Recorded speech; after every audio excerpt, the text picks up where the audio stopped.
So one of the tools I want to talk about today is the wire cutter. This tool right here. A lot of people don't understand that this tool is very effective in the field. If you're an electrician, this tool is definitely needed for you to be able to splice wire and bond wire and bring wire together. So what I'm gonna do is, before I do anything, is I want to grab a piece of wire. So give me a few seconds. So I'm going to grab a piece of 14.2. Is this 14.2? No, this is 14.3. The reason it's 14.3 because it has a red wire. 14.2 only have a black, white, and copper wire. This one has black, red, copper wire. But I'm going to, either way, I'm going to use it to show you like how to use this. So I'm going to bring the wire cutter up a little closer. And if you notice that the wire cutter has two little holes in it on the side. And then it has numbers 18, 16, 14, 12, and 10. Well, those numbers represent the wire gauges, the different wire sizes. And the reason I wanted to bring it up to you so you can see it. And this tool is a Klein tool, and I love, guys, you always see me, always got the Klein tool because I love using the Klein tools. I think Klein has some of the best equipment out there. And Fluke has some good equipment, but I love Klein.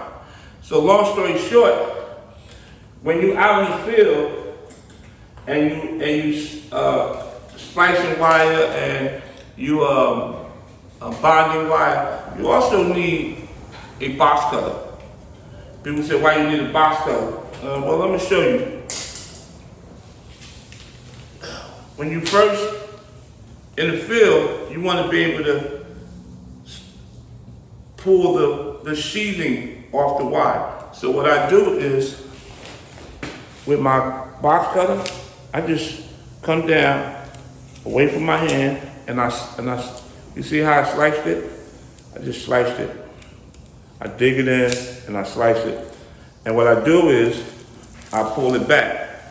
And then when I pull it back, I can easily just cut it like that, throw it in the garbage can. Then put my box cutter back in my tool belt. The other thing is, I want to show you, since this is 14 wire, I want to show you how you take the wire cutter and you put it on 14 and you just slide it, right? Now, once you slide it, you go down to 12 and you pull it off. You see how easy that was? So I'm gonna do it one more time. So what I usually do, the number, you take it, what size gauge you have. This allows you to cut between 18 all the way to 10 wire, right? So I put it on 14, spin it, go down to 12, and pull it off. And that's the easiest way you can do it when you're in the field. And then, once you do that, if you want to create your J-hook, you stick it in the hole, right? Once you stick it in the hole, you turn it. You make your J-hook. Your J-hook is used to wrap around your terminals when you're connecting your switches or your receptacles. Again, this is Big Rob. When you know, you grow. And every week, I'm going to be teaching you something different and how to use the tool. And this YouTube is strictly for beginners. Guys who want to learn about the trades, who don't even have to be electricians. You just want to do something around your house. You can come here and you can learn the trade. So subscribe to my channel and let's keep getting the information out. And once again, when you know, you grow. Peace.